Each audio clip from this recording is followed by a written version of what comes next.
Datuk Syukur, kita Ya, ada ya. soalan dekat sini daripada Puan Morin yang bertanyakan adakah produk ni sudah berada dalam pasaran. So Datuk Syukur, dah ada dalam pasaran ke ataupun di mana boleh didapatkan produk Physophthora ataupun Peskila ni? Okay, terima kasih kepada Puan In. Okay. Adakah produk ini ada di dalam pasaran? InsyaAllah. Okay. Produk sudah pun berada di pasaran, okay, di luar sana dengan latihan ejen-ejen dan juga stokis-stokis yang telah memenuhi kriteria dan requirement yang telah ditetapkan oleh pihak lembaga pengarah UMP Corporation Berhad. Boleh saya tahu kalau Puan ni ada di kawasan mana? Sekiranya Puan ni berminat, kami insyaAllah pihak business development saya akan menghubungi Puan Morin untuk kalau berminat untuk menjadi ejen ataupun stokis bagi produk tersebut. Dr. Syukur, Puan Morin dari kawasan Sabah, mungkin Puan Morin boleh tinggalkan nombor telefon untuk Ecopass hubungi. Okey, boleh. Terima kasih, Madam. Dr. Syukur. Ya. So kalau kita tengok daripada pembentangan Dr. Syukur ni, nampak gayanya business model yang digunakan oleh UMP Ecopass ni menggunakan business model agent dan stokis. Tapi ada tak kalau jika ada orang yang nak membeli secara mudahlah, dia tak kenal mana-mana stokis atau agent, dia nak beli di kedai-kedai, ada tak terdapat di kedai-kedai? Ada masuk ke mall ke ataupun macam mana? Okay, very good question.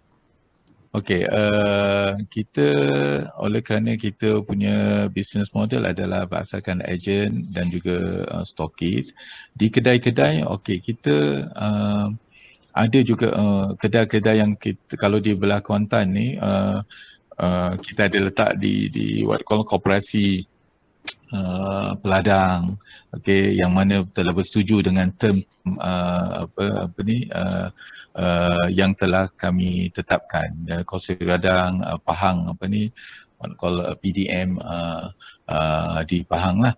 Tetapi kalau yang di luar sana mereka nak ni, mereka boleh pergi ke Shopee, okay, boleh tengok Shopee dan juga ada satu lagi Shopee dan Lazada. Yang mana produk produk Peskila, produk Peskila ada di Shopee. Dan juga sekiranya produk mereka ingin dapatkan selain daripada itu produk, mereka boleh direct close ke HQ dan boleh lihat website kita. Saya letakkan dalam slide pertama. And then juga kebiasaannya ejen-ejen kita dan stokis kita mempunyai daya kreativiti yang tinggi untuk kreativiti masing-masing untuk memasarkan produk ni Peskila dengan kreativiti mereka. Manakala bagi produk Physophthora ni memang ada ejen-ejen kita, tetapi Physophthora ni dia mestilah mempunyai permit pengendali kawalan serangga untuk melaksanakan perkhidmatan kawalan serangga anak-anak yang menggunakan produk Physophthora.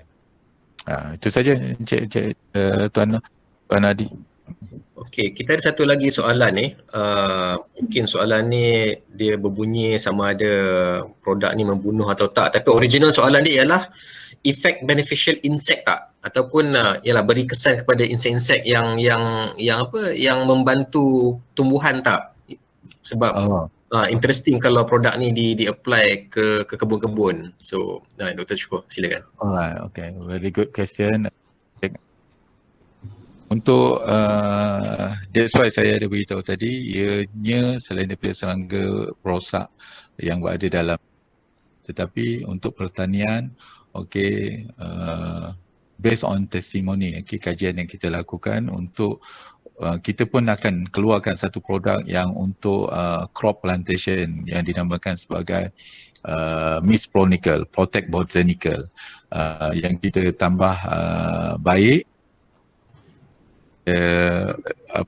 peskila ni untuk macam lipas semua whatever, tetapi kalau untuk crop plantation untuk digunakan tanaman-tanaman sayuran, okey, kita nantikan insyaAllah pada tahun depan kita akan keluarkan mist pronica yang boleh digunakan untuk crop plantation, yang mana menggunakan active ingredient yang lain tetapi keberkesanannya insyaAllah memberikan effectiveness ataupun keberkesanan yang baik untuk tanaman sayuran.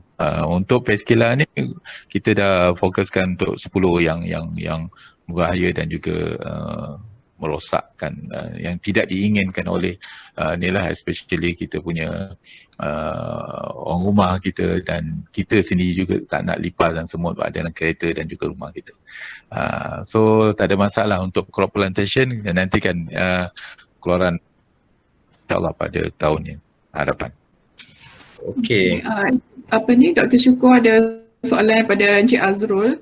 Dia tanya peskila ni sesuai tak untuk serangga seperti lalat? Selalu bagi masalah kepada kedai-kedai makan. Right, very good question. Alhamdulillah pada lalat ikan yang tertentu dan lalat juga serangga yang disebutkan sebagai serangga ringkas yang Allah SWT challenge, cabar Namrud cabar kaum Quraisy untuk cipta serangga yang sangat ringkas yang mempunyai yang kecil, oleh kerana kaum kaum Quraisy menyatakan mereka lebih hebat dan mereka angkuh dengan kelebihan mereka, maka dianya dirakamkan dalam Al-Quran. Dan saya percaya dalam kajian saya apabila sesuatu yang diceritakan dan dirakamkan dalam Al-Quran mempunyai satu amanat ataupun satu bukti menunjukkan kehebatan dan keagungan Allah. Berbalik pada ia punya produk peskila ni, insya-Allah boleh. Okey, kita boleh spraykan di permukaan meja makan. Okey, yang mana lepas tu kita kita rata insya-Allah dalam certain tempoh masa yang tertentu. Mungkin pagi boleh spray, dan tengah hari dan petang, dan waktu nak tutup kedai baru kita spray. And then because of lalat ni dia berbau pada makanan yang sudah berbau, ada bau busuk yang organik. Jadi pastikan bukan saja makan, lantai juga perlu di mop dengan menggunakan disinfectant ataupun mungkin boleh menggunakan peskila dengan dos pun concentration yang tertentu di premis restoran ataupun tempat-tempat makan. Tu Puan. Boleh tak pada rasanya, insya-Allah boleh, tak ada masalah. Dr. Syukur, ya. Saya masih lagi terikat dengan soalan daripada Tuan yang bertanya tentang effect beneficial insect tadi tu. Okey.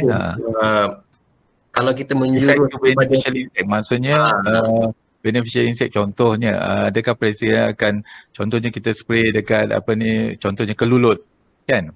Ya betul. Kelulut is beneficial insect. Okey, and then kemudian biasanya kelulut diserang oleh serangga seperti kerengga. Dia akan makan whatever serang dan ni. Jadi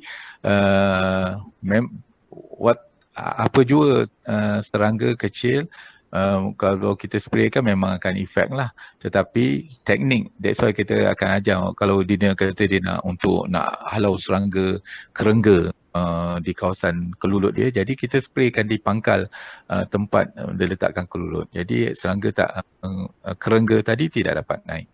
Jadi kalau kita spray dekat dalam rumah contohnya kelulut tadi, memang memberikan efek lah. Sebab apa ini kesan kepada serangga-serangga yang kecil seperti ini. Jadi teknik penggunaan tu perlu tahu. Ya. Okey, Dr. Syukur nak tanya, peskila ni dia membunuh ataupun menghalau? Peskila ni pada certain serangga, contohnya kalau macam lalat, whatever, dia menghalau lah. And then kalau lalat tu dia tak ada mati instant. Okey, kalau kita spray kepada contohnya pada pada pacat so ada yang gunakan untuk travel dia orang masuk hutan whatever, and then pacat dia kalau spray dekat kawasan kasut dan trouser tu, seluar panjang tu, dia saya boleh kata dia repel and dia juga boleh membunuh. Tetapi membunuh tu bukannya instant, bukan macam produk pesticide yang chemical based kan, tapi yang ni dia makan masa dan kita tak tahu kat mana dia mati, cuma dia akan lari lah, so kalau kita direct combat contohnya semut kan, lalu kita nampak kita spray tu and then you akan tengok semut tak mati, dia turn. Okay, tetapi dia akan bergerak lagi tu, semua dia lepas tu tak ada, dan mungkin dia remove, dia membunuh certain serangga semut yang kecil. Tapi kalau macam semut yang besar, dia tak matilah, dia pengsan gitu, pening-pening, lepas tu dia lari lah gitu. So jadi saya boleh kata repel, okay, that's why kita panggil pest killer. Pest killer, and then dia membunuh certain serangga perosak. Okay, kalau macam nyamuk kena, dia memang matilah sebab dia punya lapisan kulit dia, abdomen yang nipis gitulah. Okay. Boleh tak Dr. Syukur bagi kongsi pengalaman sikit macam mana seseorang itu boleh menceburi atau memulakan bidang perniagaan. Maksud saya Dr. Syukur ni bukan dari asalnya seorang usahawan, asalnya seorang academician, sekarang berjaya dalam bidang usahawan. Jadi kalau ada di antara kita, di antara komuniti yang ingin menceburi bidang perniagaan ni, where to begin, how to begin? Very good question, thank you very much Wati. Okay, saya akan sharekan. Okay, seperti saya cakap tadi, journey and adalah satu long process, marathon, dan sangat enjoy. Okay, dan apa yang saya boleh kongsikan, okay, memang saya bukan daripada background usahawan jati yang memang ayah atau mak saya ujar, tetapi untuk saya sharekan kepada tuan-tuan dan puan di luar sana yang tak tahu, dan mungkin ada rakan-rakan sejawat dengan saya pun tak tahu tentang background saya. Okay, saya boleh sharekan di sini. Saya dibesarkan oleh keluarga adalah pendidik, tetapi terima kasih, seperti mana saya cakap tadi, saya memang menjunjung tinggi ibu dan ayah saya. Ibu seorang guru dan ayah seorang tenaga pengajar di Pusat Latihan Pertanian, dan ibu mendidik kami, besarkan kami dengan cara seorang ibu yang sepatutnya, dan ayah tidak mengajar kami erti kemewahan dan kesenangan. Untuk mendapatkan sesuatu mestilah dengan menggunakan akal. Jadi saya, arwah ayah saya selalu berpesan menggunakan akal untuk menghasilkan sesuatu. Memang saya terus terang saya cakap, saya share kepada madam dan juga Tuan Hadi dan juga tuan-tuan dan puan-puan di luar sana yang ingin tahu. Ianya, that's why saya cakap pendidikan awal adalah penting untuk induce, untuk menyuntik keusahawanan di peringkat awal di kala prasekolah.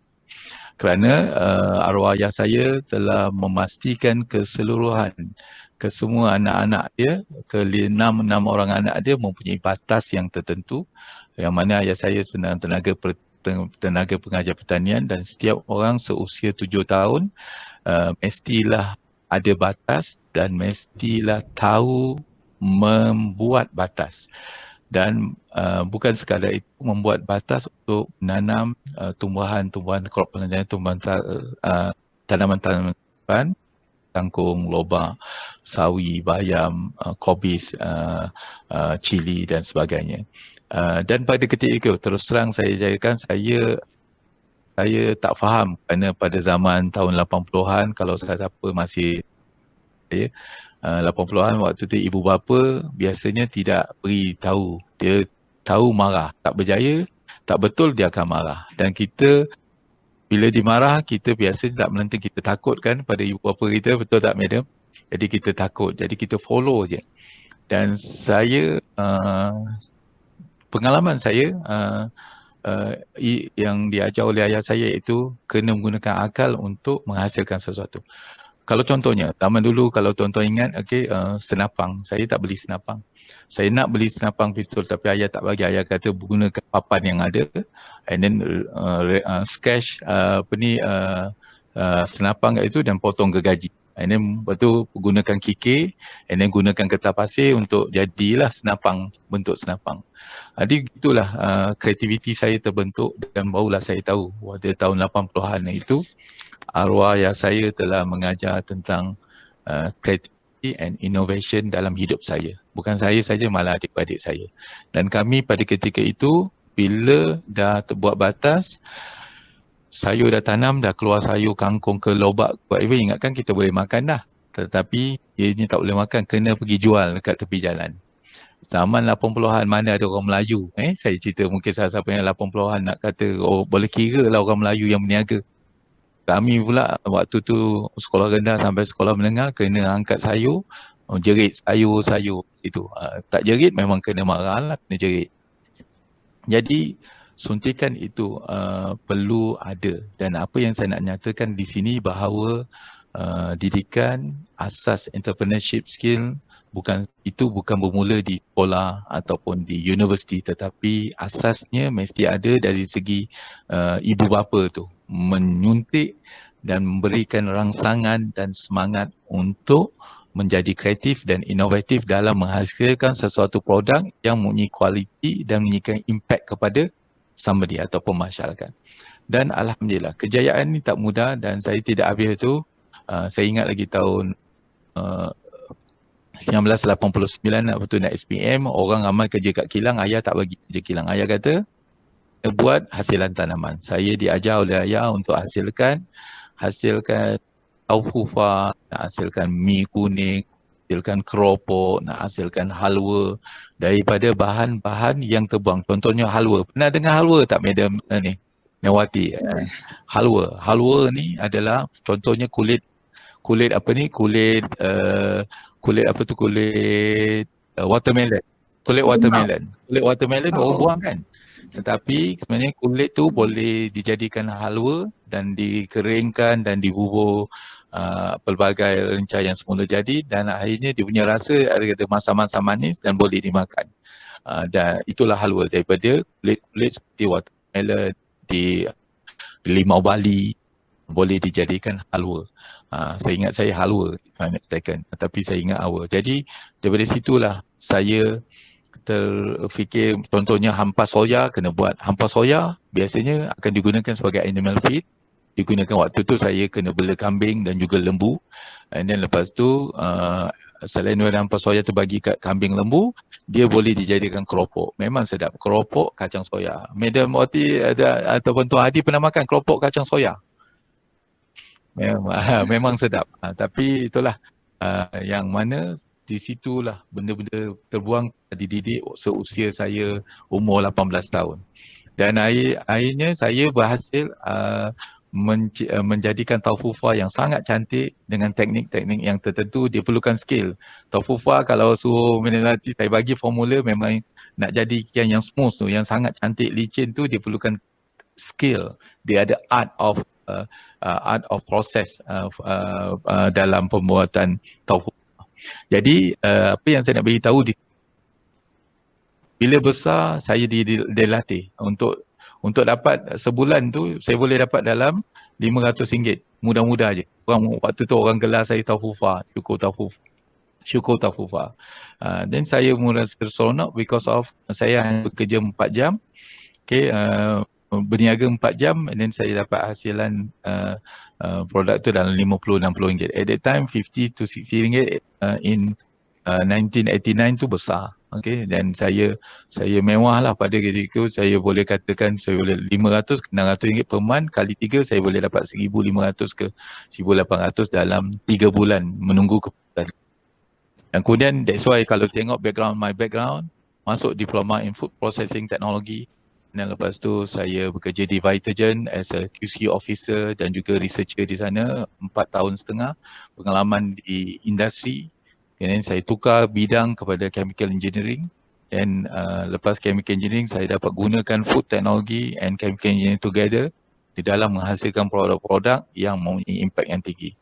Dan apabila saya keluar, saya sambung dalam bidang wastewater reuse dengan disponsor oleh Air Level K. Dan akhirnya saya tukar bidang daripada chemical engineering kepada civil engineering yang mana ianya ada related dengan chemistry dan juga water chemistry, dan saya akhirnya memang tertumpu kepada bidang-bidang yang berasaskan bahan-bahan terbuang yang berasaskan pada tema 3R, reduce, reuse, recycle untuk produk-produk yang ada di sekeliling kita. Dan alhamdulillah kesan daripada pengalaman daripada saya kecil itu, didikan ibu dan ayah tentang kreativiti dan innovativeness dalam menghasilkan produk yang saya sangat-sangat tidak boleh dilupakan, yang akhirnya saya telah mempatentkan, alhamdulillah patent granted saya, Malaysian patent granted, ada 7 patent granted daripada bahan-bahan terbuang yang mana ianya boleh dinilai tambahkan untuk menjadi satu produk yang berkualiti tinggi.